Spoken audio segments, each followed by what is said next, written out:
you've been tweeting about this. You were actually with and trying to comfort one of the people that had been stabbed, Dave. Is that correct? Well, funnily enough, I'm actually a very good friend of EJ Wood, and it was me that went into the pub to try and get him. Basically, I was walking down the street. I was going to go and see, going to the cinema, and then I saw what I thought was a shoplifting. I saw someone running away, and I thought they'd just bumped into someone, and they went to the ground and then got up again.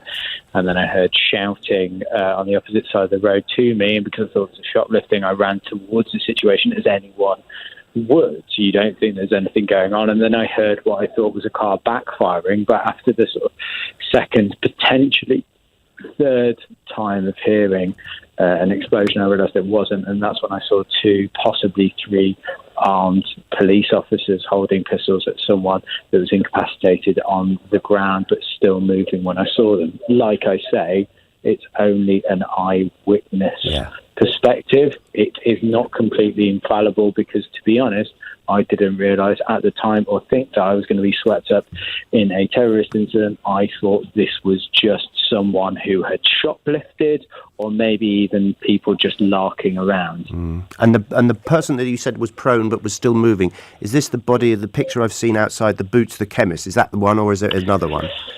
I don't want to speculate at all. All I can say is I'm not going to pretend to know who was the victim and who was the assailant. I did see someone on the ground that I went to who unfortunately was bleeding out, and because I was going to the cinema, it's a bit weird, but I always take a blanket with me to the cinema, and I got that out of my backpack and I used that and told them to compress the wound. I think they got a first aid kit from Boots, the chemist, to try and compress the wound, and then I was sent on to try and get the ambulance. The police have been fantastic. They have been competent. They have been calm. They have been incredibly professional.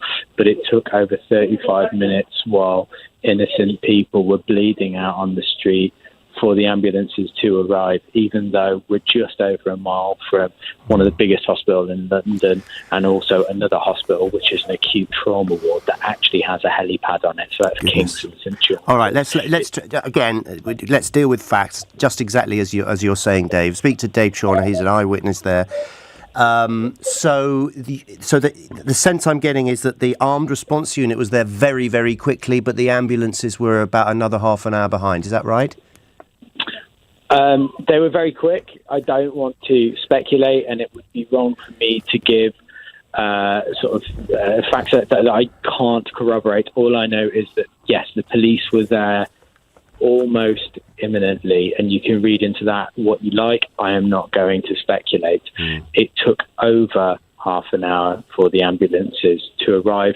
I was on the phone to the paramedic, as were the police. I've been asked to cooperate with the police, which emphatically I will do, and they said that they were scrambling and calling the ambulances. At the time, I had multiple members of the police saying they were trying to get ambulances through. Yeah, absolutely.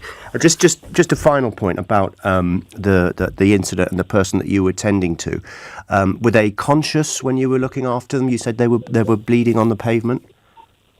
I'm no medic, but the man was definitely alive. He was, I would say, not lucid. That might have been shock. That might have been the injuries. It's not for me to speculate. His eyesight seemed to be impaired, like his vision wasn't focusing on any one thing, which I know is not a good sign. That's normally a sign of low blood pressure. However, I don't want to read into facts that may not be there. But all I will say is the unfortunate, who I believe is a victim, the unfortunate person that was on the floor was obviously in distress. They had been stabbed in the lower abdomen. They were in a pool of blood, and it did not look good. Right, listen, I'm saying this just because we have a duty of care. Lots of people think that we kind of ride roughshod over people who've witnessed horror like this. How are you? Well, thank you.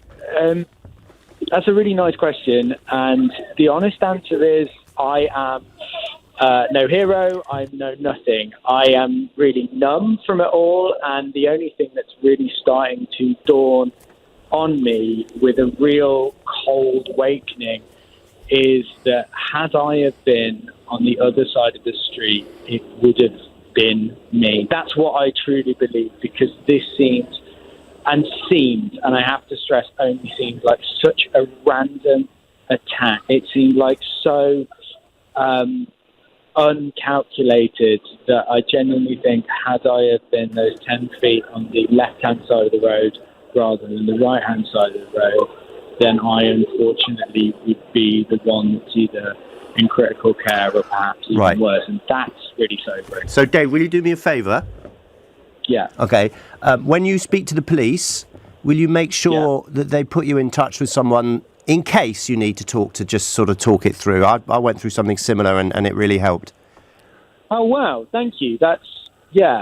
I've got to admit, I'm like a mental health advocate myself. Yeah, absolutely. You don't forget, you're not going to unsee this, so, maybe talking to someone. But again, it's totally up to you. Some people deal with it fine, others don't. But when you speak to the police, get them to sort of put you in touch, because they'll know all the people, all right? I really appreciate that. That's really kind of you. Thank you. Good.